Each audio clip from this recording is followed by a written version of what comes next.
अब देखिए इमरान खान आखिर हैं कहां गायब हैं? उनकी बहन, उनकी बीवी मांग कर रही है कि इमरान के बारे में सच बताया जाए।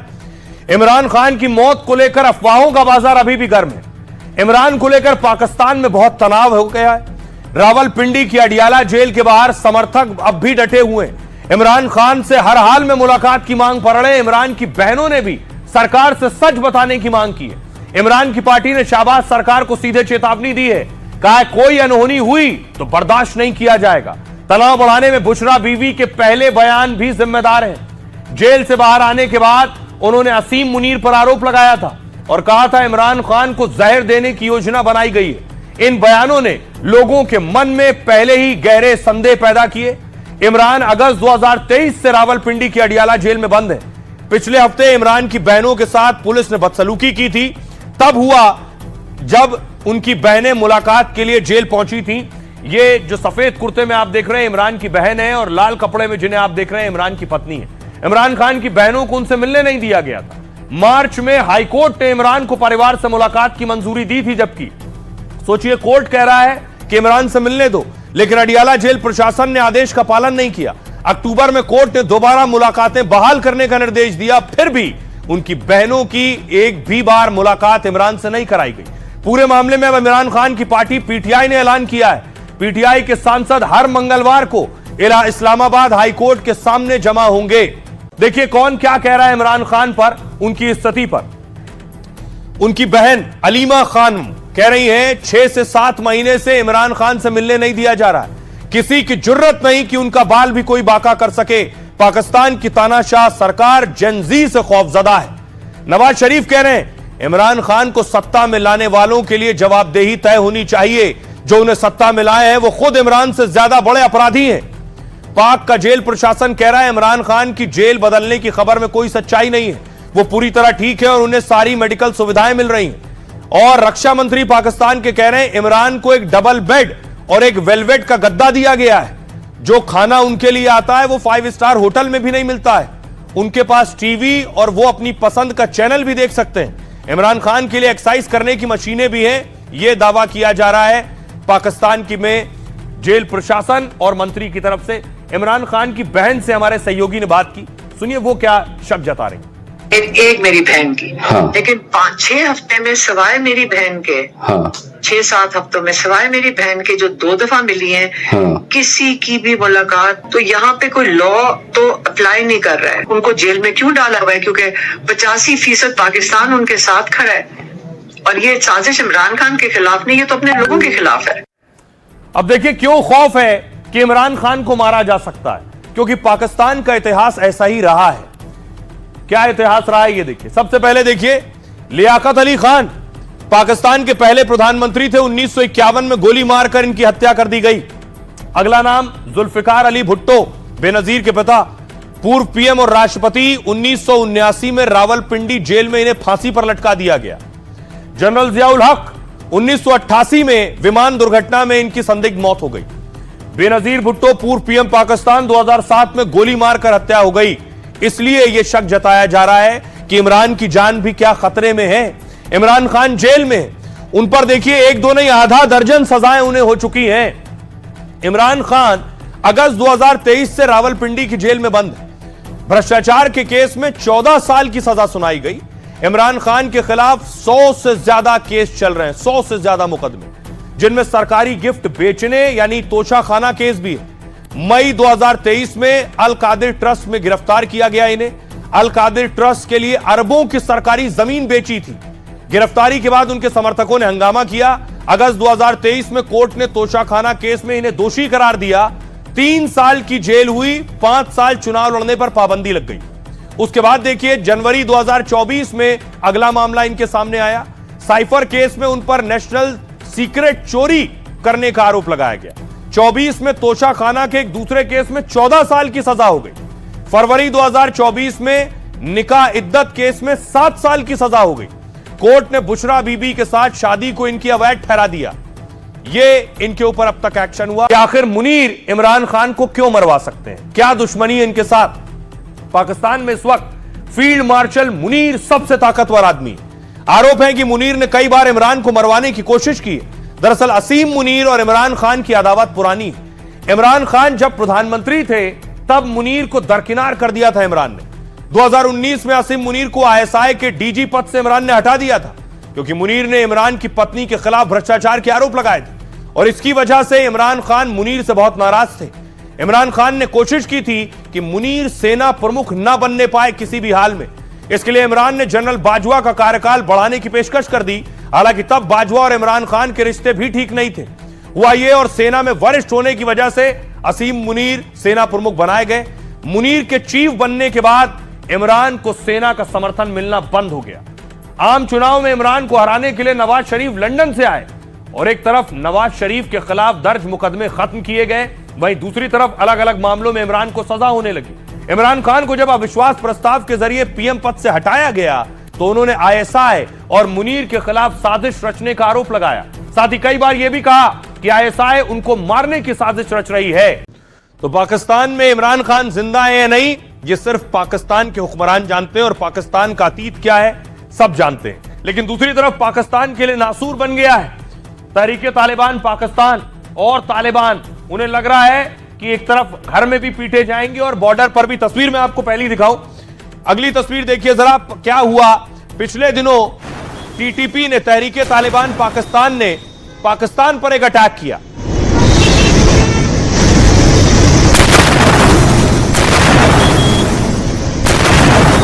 अगली तस्वीर देखिए, उसके बाद क्या हुआ। उसके बाद तालिबान पर पाकिस्तान ने एयर स्ट्राइक कर दी। 3 एयर स्ट्राइक एक के बाद एक की।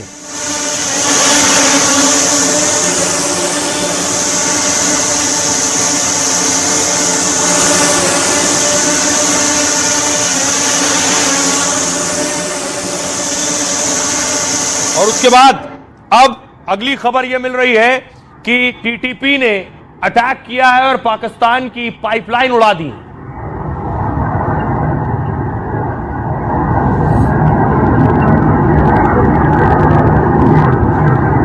ये जो तस्वीर आप देख रहे हैं, ये गैस पाइपलाइन उड़ा दी है तहरीके तालिबान पाकिस्तान ने।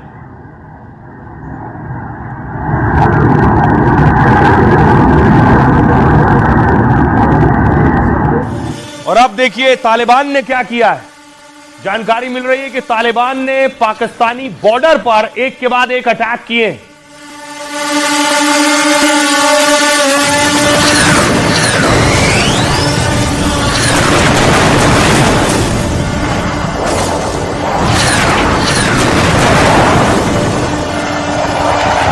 बताया जा रहा है तालिबान ने ड्रोन से अटैक किए हैं और इस ड्रोन हमले में कई जानें चली गई हैं।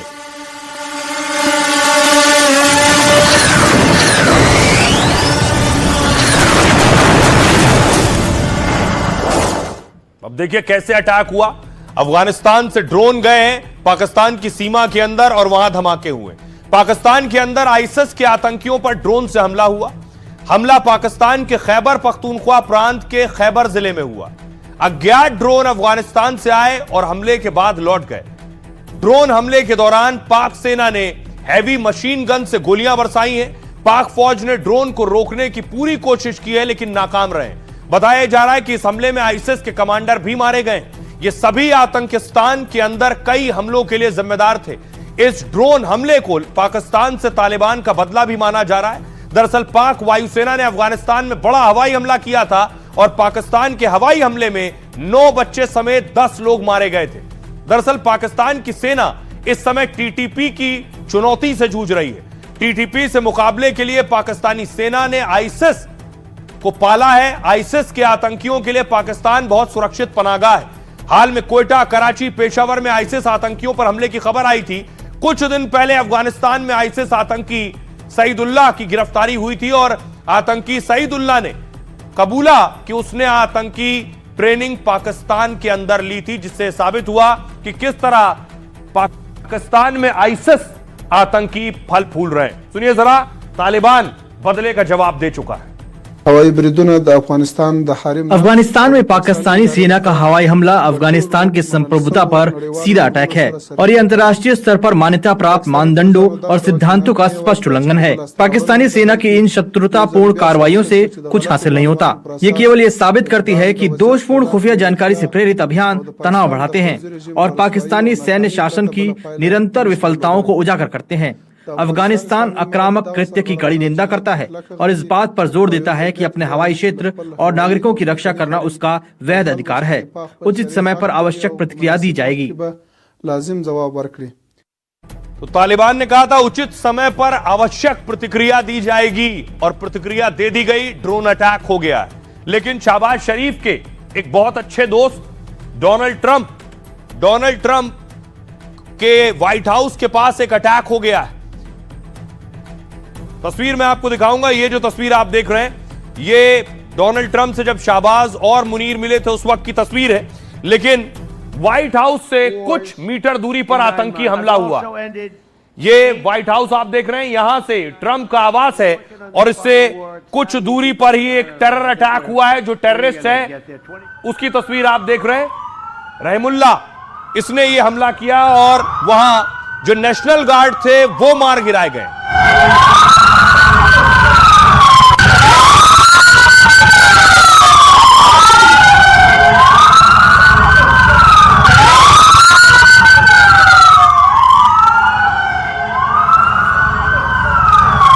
उसके बाद देखिए जरा, ट्रंप के घर के पास जिसने हमला किया उसे गिरफ्तार कर लिया गया है। गोलियां चली हैं और क्रॉस फायर में। उसके बाद देखिए वो शख्स गिर गया स्ट्रेचर पर, एम्बुलेंस बुलाई गई और उसे अस्पताल ले जाया गया, जिंदा है। 2 नेशनल गार्ड की मौत हुई है। हमलावर गिरफ्तार है, इसका नाम है रहमानुल्लाह। और रहमानुल्लाह दरअसल रह रहा था अमेरिका में। ये तस्वीर आप देख रहे हैं, बाकायदा इसका आईडी कार्ड आप देख रहे हैं, रहमानुल्लाह, और लिखा हुआ है NSU खास यूनिट में, अमेरिका में बहुत खास यूनिट में, फोर्स में काम कर रहा था अमेरिका में। अफगानिस्तान से इसका ताल्लुक है और इसने ही आतंकी अटैक किया। ट्रंप खुद कह रहे हैं ये एक टेरर अटैक था। क्या हुआ मैं आपको बताऊं। दरअसल व्हाइट हाउस के पास नेशनल गार्ड्स के 2 जवानों को गोली मारी गई। अमेरिकी राष्ट्रपति डोनाल्ड ट्रंप ने इस गोलीबारी को आतंकी हमला बताया है। हमले में शामिल संदिग्ध की पहचान रहमानुल्लाह लाकनवाल के तौर पर हुई है। हमलावर 29 साल का है और अफगान शरणार्थी है। पुलिस ने उसे दबोच लिया है।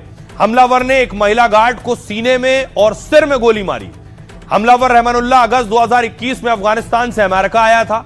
उसने 2024 में शरणार्थी के लिए अप्लाई किया। 2025 में मंजूरी मिल गई। बहुत से शरणार्थी अमेरिका जाते हैं, अप्लाई करते हैं, वो शरणार्थी हैं, अफगानिस्तान में सताए हुए हैं, यहां रहने की जगह मिले, उन्हें जगह मिल गई और उसने गोली मार दी। अमेरिका आने से पहले 10 साल तक अफगान सेना में काम कर चुका था। इस दौरान अमेरिकी स्पेशल फोर्सेस के साथ मिलकर ऑपरेशन भी इसने किए। हमलावर रहमानुल्लाह कुछ समय कंधार के एक बेस पर भी तैनात रहा था। हमले के बाद अमेरिका ने अफगान नागरिकों की इमिग्रेशन रोक दी है। ट्रंप ने कहा है इसमें जो भी शामिल है उसकी कीमत चुकानी पड़ेगी। नेशनल गार्ड अमेरिकी सशस्त्र बल रिजर्व का हिस्सा है, जिसकी 2 ब्रांच है। नेशनल गार्ड को आपदा राहत पहुंचाने के लिए तैनात किया जाता है और इसी के साथ आंतरिक सुरक्षा के लिए भी ये नेशनल गार्ड की तैनाती होती है। आमतौर पर राष्ट्रपति कुछ खास हालातों में ही इनकी तैनाती करते हैं। वॉशिंगटन डीसी में इसी साल अगस्त से नेशनल गार्ड की तैनाती हो रही है और नेशनल गार्ड की तैनाती के लिए ट्रंप ने एग्जीक्यूटिव ऑर्डर बाकायदा जारी किया था। अब आपको सुनवाता हूं, सुनिए जरा डोनाल्ड ट्रंप क्या कह रहे हैं और FBI के डायरेक्टर क्या कह रहे हैं। हमें ऐसे हमलों को बर्दाश्त नहीं करेंगे जो ऐसे लोगों द्वारा किए जा रहे हैं जिन्हें हमारे देश में होना ही नहीं चाहिए। अब हमें बाइडेन के शासनकाल में अफगानिस्तान से आए हर एक विदेशी की फिर से जांच करनी होगी और ऐसे किसी भी विदेशी को निकालने के लिए सभी जरूरी कदम उठाने होंगे जो यहाँ का नहीं है या हमारे देश को कोई फायदा नहीं पहुँचाता। अगर वो हमारे देश से प्यार नहीं कर सकते तो हम उन्हें नहीं चाहते। अमेरिका आतंकवाद के आगे कभी नहीं झुकेगा। Tonight I can announce that I have directed the Department of War to mobilize an additional 500 troops. जैसे कि आप मेरे पीछे देख सकते हैं, हमने संघीय, राज्य और स्थानीय प्रवर्तन एजेंसियों की पूरी ताकत जुटाई है ताकि जिम्मेदार अपराधियों तक पहुंचने के लिए हम अपने सभी संसाधनों का इस्तेमाल कर सकें। और इसमें कोई संदेह नहीं कि उन्हें न्याय के कटघरे में लाया जाएगा, क्योंकि ये एक संघीय कानून प्रवर्तन अधिकारी पर हमला है, इसलिए इसे उसी रूप में ही देखा जाएगा।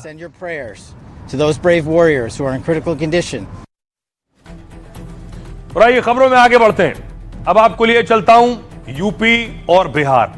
यूपी टू बिहार, माफिया पर प्रहार। योगी आदित्यनाथ माफियाओं पर एक्शन के लिए जाने जाते हैं। योगी आदित्यनाथ आज नोएडा आए और उनका हेलीकॉप्टर लैंड हुआ।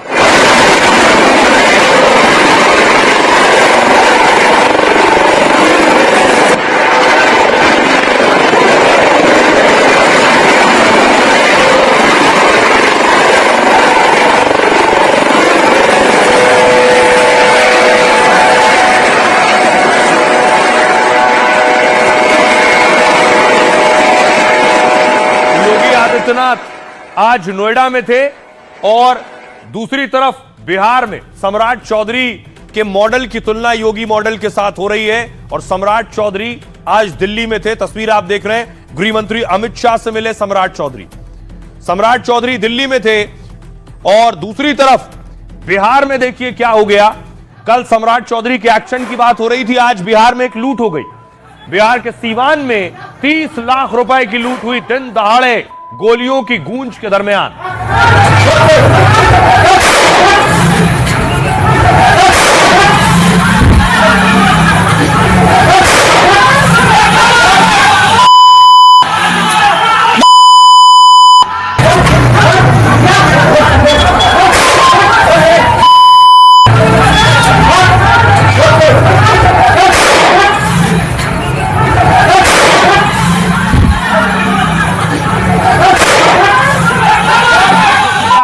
लुटेरे 30 लाख रुपए की लूट करके फरार हो गए, गोलियां चलाते हुए दिन की रोशनी में।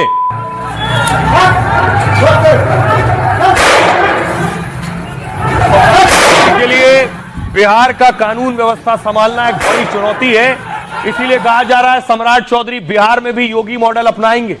योगी आदित्यनाथ पहुंचे जेवर एयरपोर्ट, जेवर एयरपोर्ट का निरीक्षण किया।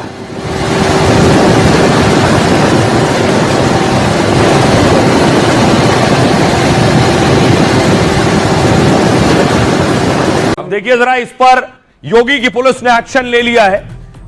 बेटे पर पहली एफआईआर भी हो गई है अतीक के। डॉन अतीक अहमद के छोटे बेटे पर शिकंजा कस गया है। प्रयागराज में अतीक के बेटे अबान पर पहला केस दर्ज हुआ। अतीक के बेटे पर यह केस भड़काऊ रील को लेकर दर्ज हुआ है। शादी समारोह की तस्वीर आप देख रहे हैं। अबान का यह वीडियो वायरल है। यहां से वीडियो में अतीक का बेटा दबंग अंदाज में नजर आ रहा है। अबान पहले लग्जरी गाड़ियों के काफिले के साथ दिखता है, फिर डिनर कर रहा है। बैकग्राउंड में धमकी भरे डायलॉग चल रहे हैं। अतीक के बेटे की रील में कई भड़काऊ और आपत्तिजनक डायलॉग है, जैसे सामने वाले को हमसे क्या मिलेगा ये उसकी औकात बताएगी, हम दिल भी रखते हैं और असलाहा भी रखते हैं, हम की तरह पीछे से वार नहीं करते। इसमें भी आपत्तिजनक शब्द है।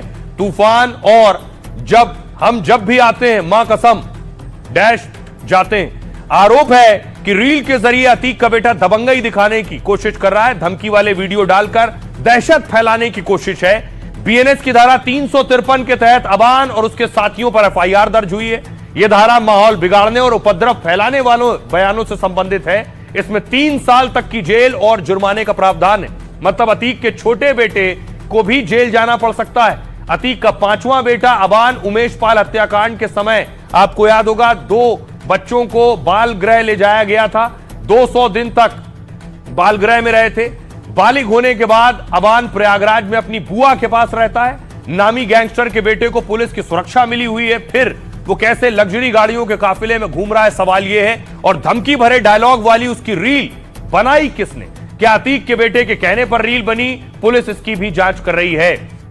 आइए आपको सुनवाता हूं, सुनिए जरा वकील क्या कह रहे हैं इस पर। सेक्शन 53 है वो ज्यादा सीरियस ऑफेंसेस को कवर करता है, कि जैसे कि किसी के ऊपर हमला और खासकर अगर किसी सरकारी मुलाजिम पे अगर कोई भी जानलेवा हमला होता है, प्रयास होता है, तो इसमें सख्त प्रावधान है और पुलिस को बिना किसी वारंट के अधिकार है कि वो एक्यूज्ड को अरेस्ट कर सकता है। अब ये पहली बार ऐसा नहीं है। अतीक के बेटे जो हैं ज्यादातर जेल में, 2 बाहर थे, उनमें भी एक पर एफआईआर हो गई है। पिछले दिनों मैंने आपको तस्वीर दिखाई थी अतीक के, ये जो अबान की तस्वीर आप देख रहे हैं जिसके बारे में अभी आपको बताया, ये अपने भाई अली से मिलने जब जेल गया था, ये वो तस्वीर है। चेहरा छिपाकर वो निकलता हुआ दिखाई दे रहा है अली से मिलने के लिए जब वो जेल पहुंचा था।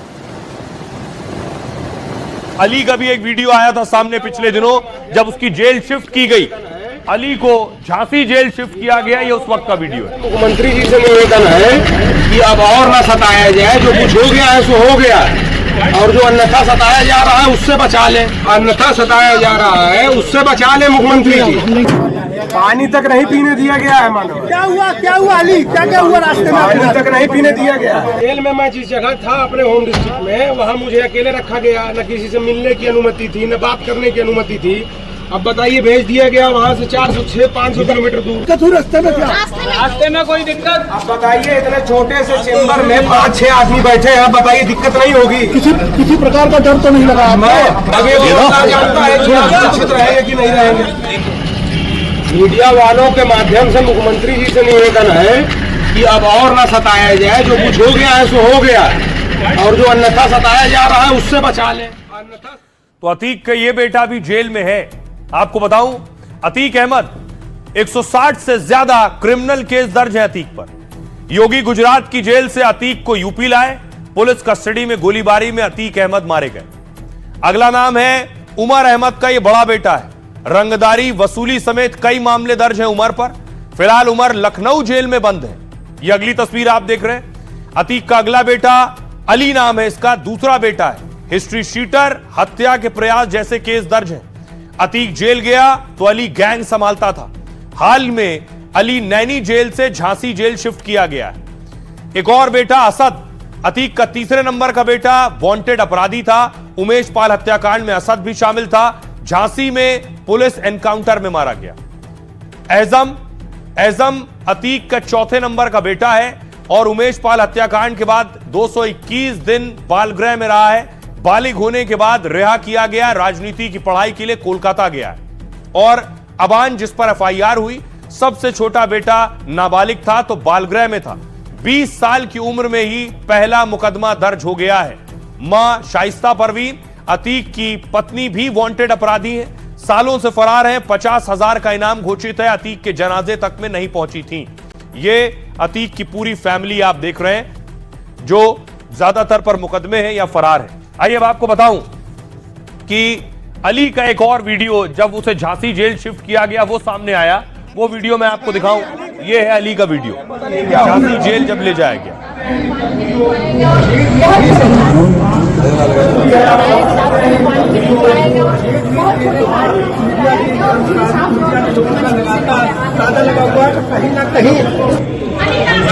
अली सबसे ज्यादा डर किस चीज का सताया?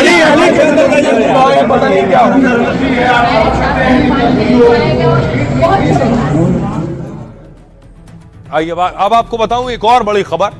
यूपी की बात हो रही है तो यूपी के संभल जो पिछले काफी वक्त से सुर्खियों में रहा है, संभल की जामा मस्जिद का सर्वे हुआ और सर्वे के बाद दंगे हुए। उसके बाद से कुछ और सर्वे हुए और अलग अलग जगह कुओं की खुदाई होती रही। एक और कुआं मिला है, ये संभल में आप देख रहे हैं तस्वीर। एक और कूप मिला है जिसकी खुदाई की जा रही है।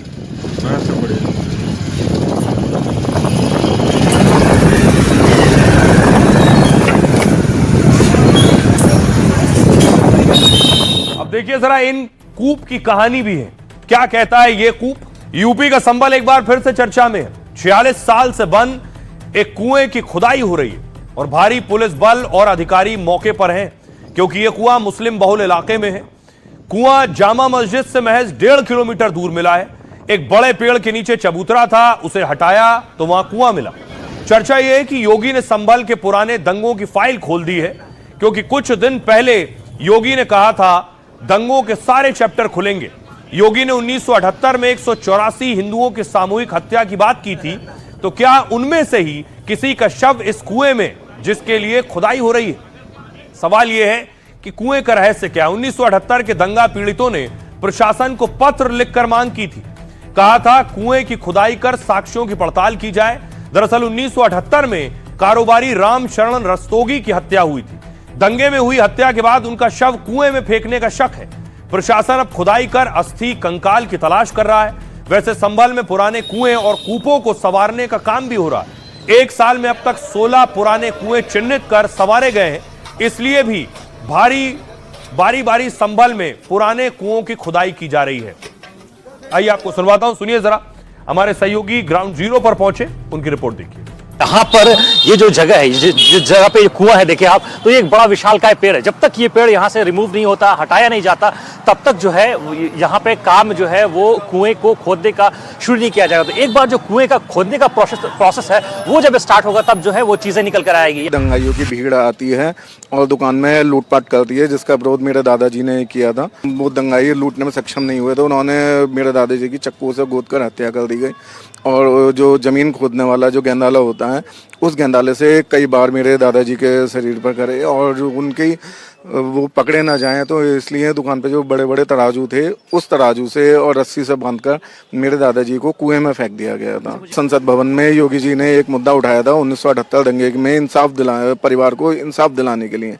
तो उसके उपलक्ष्य में मैं संभल आया, और संभल आके मैंने डीएम सर को एक ज्ञापन दिया, जिसमें का संज्ञान लेते हुए उन्होंने वो संभल में कुआं खुदवाया। मेरे पिताजी जब संभल के नकाशे में गाय भैंसों का चारा खरीदने जाते थे, तो उन्हें हमलावर धमकी देते थे कि जो ना जिस तरीके से तुम्हारे पिताजी का ये हाल करा है, और वही हाल हम तुम्हारा करेंगे। तो इसलिए मेरे पिताजी ने अपनी क्या बोलते हैं यहाँ से सब परिवार के साथ पलायन करना ही उचित समझा। हमारे ताऊ थे। आपके ताऊ थे? क्या हुआ था उस वक्त? झगड़ा हो गया था यहाँ पे हिंदू मुस्लिम, तो हमारे ताऊ यहीं बैठे थे, तो वो ताऊ को यहाँ पे मार के इसमें कुएं में डाल दिया था। तो ये बात यूपी की हो गई। उत्तर प्रदेश में योगी मॉडल की बात। अब बिहार में उसी उत्तर प्रदेश के योगी मॉडल को कैसे लागू किया जा रहा है। कल भी मैंने आपको बताया था, आज 1300 अपराधियों की लिस्ट आ गई है। ये बुलडोजर एक्शन हो रहा है। तस्वीरें खगड़िया की मैं आपको दिखा रहा हूं। बिहार के खगड़िया में बुलडोजर चल रहा है।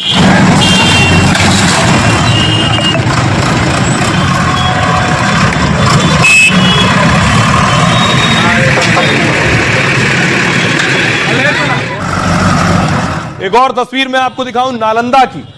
कल भी लगभग 10 जिलों में बुलडोजर चला था। खगड़िया के बाद नालंदा में आज बुलडोजर गरजा।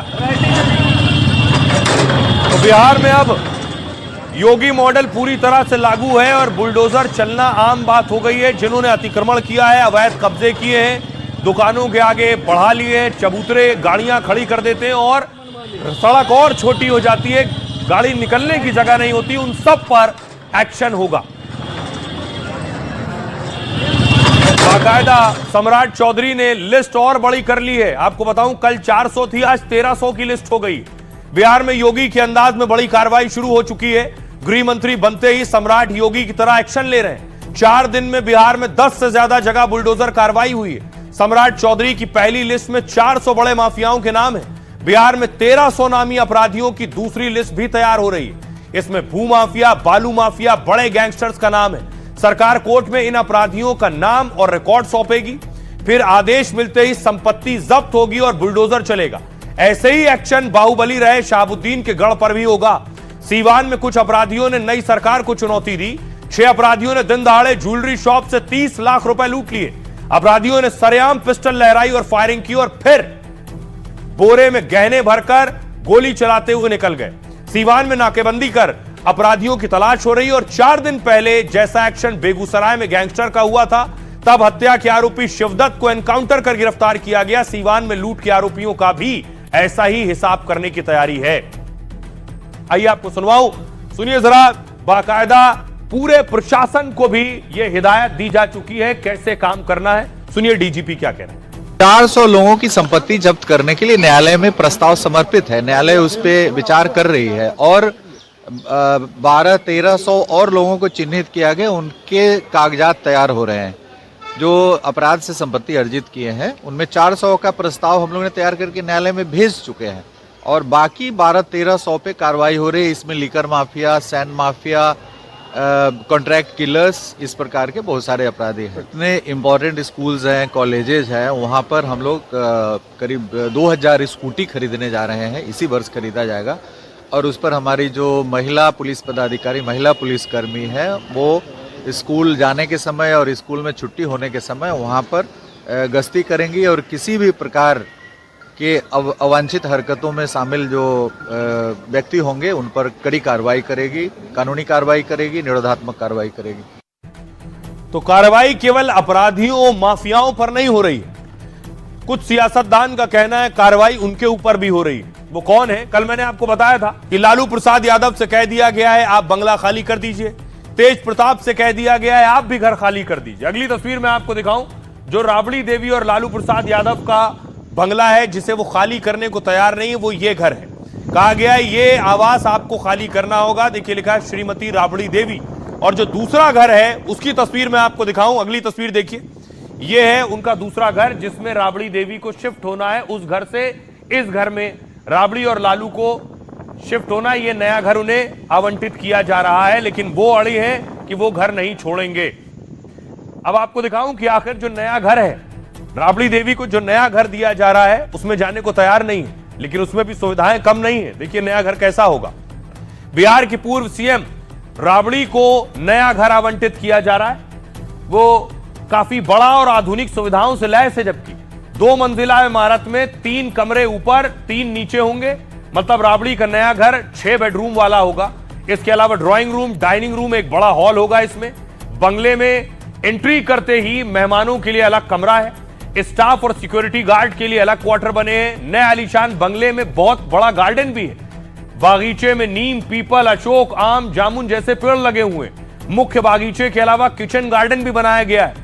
इसमें जैसे लालू यादव को खेती किसानी का शौक है, गोभी, बैगन, धनिया, मेथी, पालक भी उगाए जा सकते हैं। और पिछले घर में भी बहुत सी गाय पाली थी।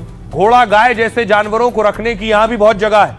पहले इस घर में बीजेपी के नेता और मंत्री राम सूरत राय रहते थे।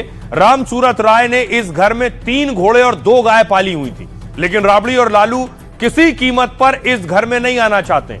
वो पटना के 10 सर्कुलर वाले बंगले पर ही रहने पर अड़े हुए हैं, क्योंकि राबड़ी का पुराना आवास सीएम हाउस के सामने है, जबकि राबड़ी को मिल रहा नया घर वहां से लगभग 1.5 किलोमीटर दूर है। पुराने आवास को परिवार की जरूरत के हिसाब से वो बना चुके हैं। करीब 10 कमरे वाले बड़े घर को 9 बच्चों के हिसाब से तैयार किया गया था। दावा है इसलिए भी राबड़ी पुराना घर छोड़ना नहीं चाहती हैं। राबड़ी के हाथ से जब सत्ता गई थी तब भी 1 साल में बंगला खाली किया था। सीएम हाउस में तब 200 गायों के लिए गौशाला और काफी खेती होती थी, और इन सबको समेटने के लिए लालू राबड़ी ने काफी वक्त लिया। और इस बार भी क्या पुराना घर ना छोड़ने की ऐसी ही कोई वजह है? सुनिए जरा, अब इस पर सियासत भी खूब हो रही है। सियासतदान क्या कह रहे हैं? लालू जी के परिवार को आप अपमानित करना चाहते हैं और इसका कोई औचित्य नहीं है, कोई आधार नहीं है कि इस मकान को इस कर्णांकित ईयरमार्क का फार्मूला के आधार पर हटाने का, करने का, वो गलत हुआ है। आप पूर्व नियोजित, पूर्वाग्रह से ग्रसित, ईर्ष्या-द्वेष से ग्रसित होकर के आपने ऐसा काम किया है। यह मकान हम नहीं छोड़ेंगे। सरकारी आवास किसी की बपौती नहीं होती है, सरकारी व्यवस्था की होती है। इसलिए ये समझना चाहिए, नहीं तो एक और केस हो जाएगा। इसलिए राबड़ी जी हों, लालू जी हों या कोई जी हों, उनको कानून को मानना पड़ेगा और कानून के तहत ही खाली करना है या रहना है। राबड़ी देवी जी एक्स सीएम रही है और लालू यादव जी एक्स सीएम ने, दो एक्स सीएम, और Z plus security, Z Y threat और विपक्ष के नेता। तो आते ही ऐसी कौन सी राजनीतिक बदले की भावना शुरू, ये कौन बर्दाश्त करेगा? ये कतई बर्दाश्त नहीं होगा। ना तो अब जिस विभाग के तहत का मामला है, सरकार नियम के अनुसार हर बार नई सरकार आती है तो आवास बदलने का और आवास आवंटन का प्रक्रिया होता है भवन निर्माण विभाग का, उसके तहत हो रहा है। और आइए खबरों में आगे बढ़ते हैं। आज की एक और बड़ी खबर है एसआईआर से जुड़ी। एसआईआर पर शहर शहर बवाल हो रहा है, सियासतदान विरोध भी कर रहे हैं, लेकिन आज अखिलेश यादव ने एसआईआर का फॉर्म भर दिया है। यह तस्वीर आप देख रहे हैं, उत्तर प्रदेश के पूर्व मुख्यमंत्री सपा प्रमुख अखिलेश यादव ने खुद एसआईआर का फॉर्म भर दिया है। लेकिन दूसरी तरफ देखिए जरा कैसे भोपाल में कांग्रेस पार्टी एसआईआर का विरोध कर रही है, एसआईआर के खिलाफ सड़कों पर उतरे और प्रदर्शन कर रहे हैं।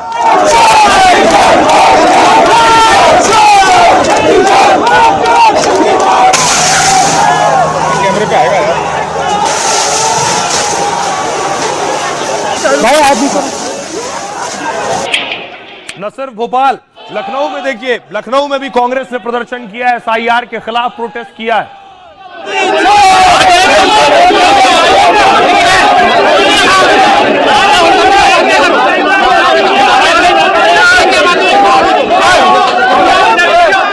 बनारस में देखिए मुस्लिम महिलाएं सड़कों पर उतरी हैं जागरूक करने के लिए लोगों को, और बाकायदा ऐलान करते हुए निकली हैं कि एसआईआर फॉर्म भरिए। की पहचान एसआईआर फॉर्म को जमा करें। आपकी एक वोट आपकी किस्मत बदल सकता है। कृपया एसआईआर फॉर्म को अपने लोगों को जमा करवाइए, क्योंकि वोट हमारी पहचान कर सकते हैं। नरेंद्र मोदी गाने कि मिल के देश का संविधान लोकतंत्र खत्म कर रहे हैं और इसको बचाने के लिए यूथ कांग्रेस का साथी पूरे देश में संघर्ष करेगा, वोट चोरी के खिलाफ आवाज उठाएगा। कि भाजपा सरकार कैसे सारे तंत्र का, सारी व्यवस्थाओं का दुरुपयोग करती है। आज भाजपा सरकार ने संविधान को तार तार करने का काम किया है, संविधान को खत्म करने का काम किया है। संविधान जो सबसे बड़ा अधिकार देता है हमारे मतदाता को, उसको छीनने का काम भाजपा सरकार ने किया है। जानते इस बार नरेंद्र। और आइए खबरों में आगे बढ़ते हैं। अब आपको एक दिलचस्प खबर बताने जा रहा हूं। अगर आप गाड़ी के शौकीन हैं, खबर आपके लिए 1,17,00,000 में एक शख्स ने नंबर प्लेट गाड़ी का लिया है। इतना शौक, वीआईपी नंबर प्लेट, और इस हद तक शौकीन कि 1 करोड़ रुपए से ज्यादा खर्च कर दिए केवल नंबर प्लेट लेने में। यह आप देख रहे हैं, यही है नंबर प्लेट HR88B8888। इस नंबर के लिए 1,17,00,000 रुपए खर्च किए। आइए आपको बताऊं कौन है और किस राज्य में 1 करोड़ रुपए का नंबर प्लेट रजिस्ट्रेशन नंबर लिया है। यह आप नंबर देख रहे हैं जो आप, ये 1,17,00,000 का है। हरियाणा में ऐसा रिकॉर्ड बना है जिसे सुनकर हर कोई हैरान है। यहां नीलामी में कार का वीआईपी नंबर 1,17,00,000 रुपए में बिका है। यह नंबर HR88B8888 है, जो देश का सबसे महंगा रजिस्ट्रेशन नंबर बना है। दरअसल हरियाणा में हर हफ्ते वीआईपी नंबर प्लेट की नीलामी होती है। नंबर प्लेट की यह नीलामी हरियाणा सरकार करवाती है। शुक्रवार शाम 5 बजे से सोमवार सुबह 9 बजे तक आवेदन होता है। इसके लिए 4500 रुपए का रजिस्ट्रेशन फीस जमा करनी होती है और उसके आधार पर शाम 5 बजे तक बोली लगाई जाती है। इस बार नीलामी में HR88B8888 नंबर सबसे ज्यादा चर्चा में। इस नंबर के लिए 45 आवेदन आए। शुरुआती कीमत थी 50,000, लेकिन बोली शुरू हुई तो यह कीमत धीरे धीरे धीरे करोड़ों तक पहुंच गई। बुधवार को शाम 5 बजे बोली 1,17,00,000 पर जाकर खत्म हुई और इसके साथ ही यह अब तक का देश का सबसे महंगा वीआईपी नंबर है। इससे पहले पिछले हफ्ते हरियाणा में ही नंबर प्लेट 37,91,000 रुपए में बिकी है, जबकि अप्रैल महीने में केरल में कारोबारी ने 46 लाख में नंबर खरीदा था। और जानकर ताज्जुब होगा, जिसने नंबर प्लेट ली है उसने 1 करोड़ की नंबर प्लेट तो ले ली है, लेकिन अभी गाड़ी नहीं ली है। आइए खबरों में आगे बढ़ते हैं। आज की एक और बड़ी खबर, क्या कर्नाटक में बदलेगा सीएम।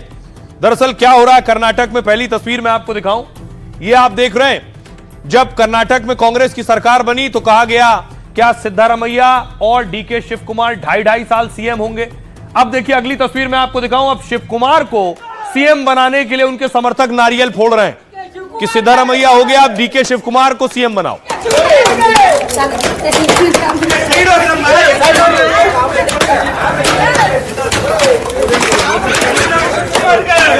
आइए आखिर क्या होने जा रहा है कर्नाटक में। अब सवाल ये, क्या मुख्यमंत्री बदलेगी कांग्रेस, क्या होगी टूट।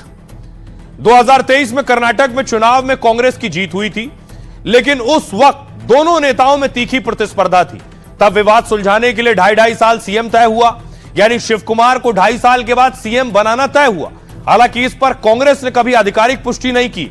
अब 20 नवंबर को पहला 2.5 साल का कार्यकाल पूरा हो गया, तो इसलिए कर्नाटक में सीएम कुर्सी पर घमासान शुरू हुआ।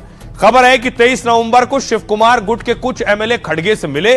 उन्होंने खड़गे से शिव कुमार की सीएम बनाने की मांग भी रखी।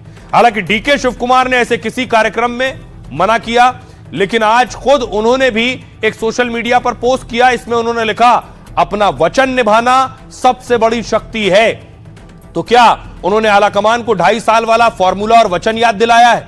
सवाल यह उठ रहा है। दूसरी तरफ सिद्धारमैया गुट भी कर्नाटक में पूरी तरह से सक्रिय हो गया है। सिद्धारमैया के करीबियों की विधायकों से मीटिंग की खबरें सामने आई और सूत्रों के मुताबिक सिद्धारमैया कैबिनेट फेरबदल के पक्ष में, जबकि शिव कुमार चाहते हैं कि पार्टी पहले नेतृत्व परिवर्तन पर फैसला करे। और इस मुद्दे को लेकर कर्नाटक कांग्रेस में घमासान बढ़ता जा रहा है। एक्सपर्ट मानते हैं अगर सिद्धारमैया की कैबिनेट विस्तार मांग मानी गई तो ये डीके शिव कुमार की सीएम बनने की संभावनाओं को कम कर देगा। सिद्धारमैया के पूरे कार्यकाल यानी 5 साल टिके रहने का संकेत होगा।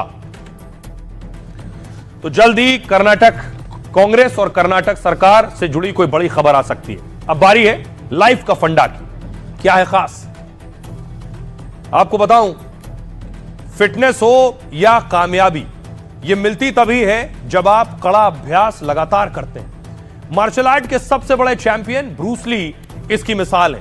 अपनी जिंदगी में ब्रूस ली सिर्फ एक फाइट हारे। वो 13 साल के थे तो हांगकांग की सड़कों पर कुछ लड़कों ने उनकी जमकर पिटाई कर दी। इस बात से वो बहुत दुखी हुए, गुस्सा भी हुए। मां के कहने पर एक मार्शल आर्टिस्ट से ट्रेनिंग लेनी शुरू की। इसके बाद तो जैसे दुबला पतला लड़का फौलाद बन गया। वो 2 उंगलियों से 50 से ज्यादा पुशअप कर लेते और 11 सेकंड में दर्जनों पंच मार देते थे। लेकिन यह सब एक दिन में नहीं हुआ। पिछले दिनों ब्रूस ली का वर्कआउट प्लान वायरल हुआ, जिसमें एक बार में 70 से 80 पुशअप, 64 बेंच प्रेस और सैकड़ों बार डंबल से एक्सरसाइज शामिल थी।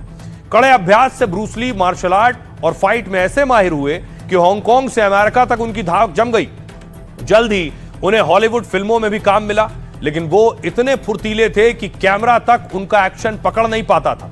फिल्मों के लिए उन्होंने अपने एक्शन को कुछ धीमा किया और कामयाबी का एक नया इतिहास रचा। एशियाई अभिनेताओं के लिए भी ब्रूस ली ने ही हॉलीवुड के दरवाजे खोले। सोचिए, लेकिन सिर्फ 32 साल की उम्र में ब्रूस ली का निधन हो गया, लेकिन तब तक वो दुनिया के मार्शल आर्ट किंग बन चुके थे और लाइफ का बड़ा फंडा दिया। सीखने और जीतने की जिद हो तो कोई भी लक्ष्य नामुमकिन नहीं है। जरूरत बस लगातार अभ्यास और मेहनत की है। तो जहां से जो अच्छा हासिल हो उसे जिंदगी में अपनाएं। अपना और अपनों का बहुत बहुत ख्याल रखिए। रुकना एक छोटे से ब्रेक के लिए।